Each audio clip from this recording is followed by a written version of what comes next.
नमस्कार, आपका स्वागत है नर्चरिंग वेल्थ में।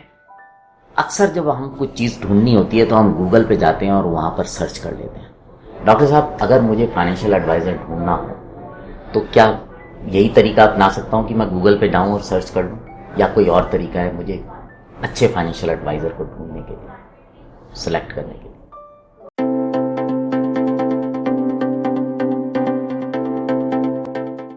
देखिए, काफ़ी इंटरेस्टिंग सवाल है कि फाइनेंशियल एडवाइजर चुना कैसे जाए। अच्छा, इसके पहले मैं थोड़ा इस पे प्रकाश डालना चाहता हूँ कि फाइनेंशियल एडवाइजर चुनने की ज़रूरत ही क्यों है। क्योंकि सामान्यतः ऐसा देखा जाता है कि जो लोग रिटायर होते हैं वो खुद ही अपनी ज़रूरतों को लेके काफ़ी संजीदा होते हैं। एक चीज़ उनके पास बहुतायत में होती है, वो है वक्त, और बड़े दिनों बाद वक्त मिला होता है। तो वो चाहते हैं कि हर प्रोडक्ट को, हर एसेट क्लास को काफ़ी बारीकी से खुद ही अध्ययन किया जाए, उसके रिस्क रिवॉर्ड पैटर्न को समझा जाए। ये जिज्ञासा बुरी नहीं है, ये जिज्ञासा बहुत अच्छी है। मगर एक बात बताइए, अगर मुझे ईश्वर न करे कोई बीमारी है और उस बीमारी का इलाज क्या मैं गूगल करके कर सकता हूँ? क्या मैं यूट्यूब के वीडियो सुन के, क्या मैं दवाइयों पे रिसर्च करके उस बीमारी का इलाज अच्छे से कर पाऊंगा? Obviously not. हम प्रोडक्ट्स, दवाइयों से ज़्यादा एक डॉक्टर का चयन करने में समय लगाते हैं। तो जब वेल्थ पोर्टफोलियो का वक्त आता है तो हम ऐसा क्यों करते हैं कि हम खाली प्रोडक्ट्स का चयन करने में अपनी पूरी एनर्जी लगा देते हैं? हम 15-20 कंपनीज के रिप्रेजेंटेटिव को बुला लेते हैं घर पे, सारा दिन उनकी बातें सुनते रहते हैं, कंपैरिजन करते हैं। हम बहुत सारे अखबार पर डालते हैं, हम बहुत सारे यूट्यूब के वीडियोस सुन जाते हैं, हम बहुत सारे पिछले महीने या पिछले 2 महीनों में जो हमारे कलीग्स रिटायर हुए हैं उनसे बातें करते रह जाते हैं। मगर सब चीज़ में एक चीज़ मिसिंग रह जाती है कि हमने एक फिनेंशियल एडवाइजर का तो खोज ही नहीं किया। अब देखिए, जैसे डॉक्टर 8 साल पढ़ाई MBBS का करता है, इसके बाद सालों का अनुभव लेता है और इसके बाद हमारी चिकित्सा करता है, तो फाइनेंशियल एडवाइजर के क्षेत्र में भी ऐसा ही होता है। आप अपने फाइनेंशियल एडवाइजर में 3 चीज़ें ज़रूर देखो। नंबर 1, उसकी नॉलेज। ये नॉलेज कहाँ से आपको पता लगेगा? आप देखिए, एकेडमिक्स क्या आपने चेक किया है? जो बंदा आपको परामर्श दे रहा है उसका, हो सकता है एक बैंकर है, he is a physics graduate and he is giving you the financial advice because of his position requirements. हो सकता है एक 12th पास बंदा है जो IADA का एग्जाम लेके LIC की एजेंसी लिया है और आप उससे फाइनेंशियल एडवाइजरी ले रहे हैं। अच्छा, आपका सवाल हो सकता है कि किसी व्यक्ति के एकेडमिक्स को कैसे, उसे प्रमाण पत्र थोड़ी ना मांगेंगे। आप देखिए, गूगल पे आप सब कुछ सर्च करते हैं तो एक व्यक्ति का सोशल मीडिया प्रोफाइल भी देख सकते हैं, लिंक्डइन प्रोफाइल होता है, आपको पूरी हिस्ट्री उसमें मिल जाएगी कि उस बंदे ने कौन से एकेडमिक्स किए हैं, कौन सी डिग्रीज हासिल की है, उसका इस विषय में नॉलेज कितना है। सो knowledge is an important ingredient. Second, skill.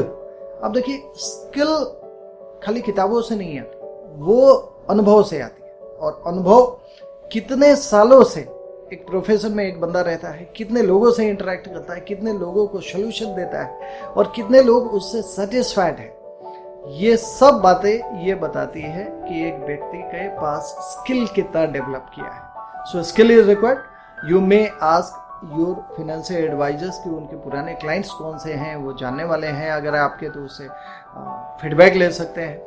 और third very important aspect is character. अब आप कहेंगे, भाई कैरेक्टर को कैसे इवेल्युएट किया जाए?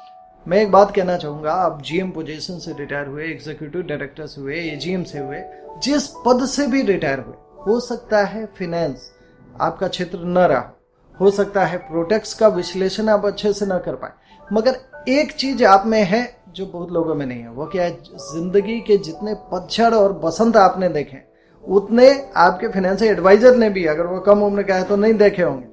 तो एक व्यक्ति के चरित्र का मूल्यांकन आपसे बेहतर और कोई नहीं कर पाएगा। आप ध्यान से देखिए तो सही, इस नियत से देखिए तो सही कि इस व्यक्ति का चरित्र कैसा है।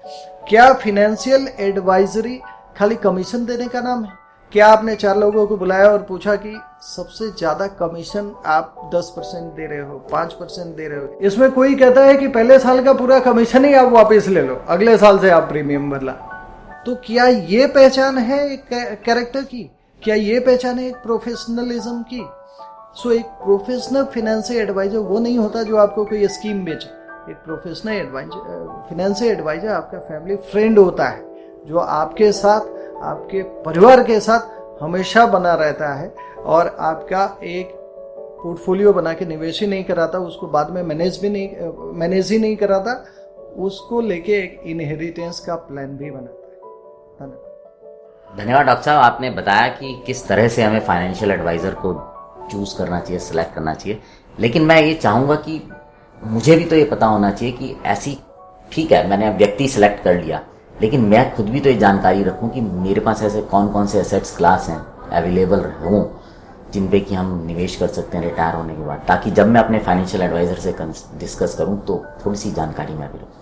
तो व्यूअर्स, अगले एपिसोड में हम आपको बताएंगे कि कौन कौन सी एसेट्स क्लास ऐसी हो सकती हैं जो कि किसी भी रिटायर होने वाले व्यक्ति के लिए कामगार होती हैं, सूटेबल होती हैं। धन्यवाद।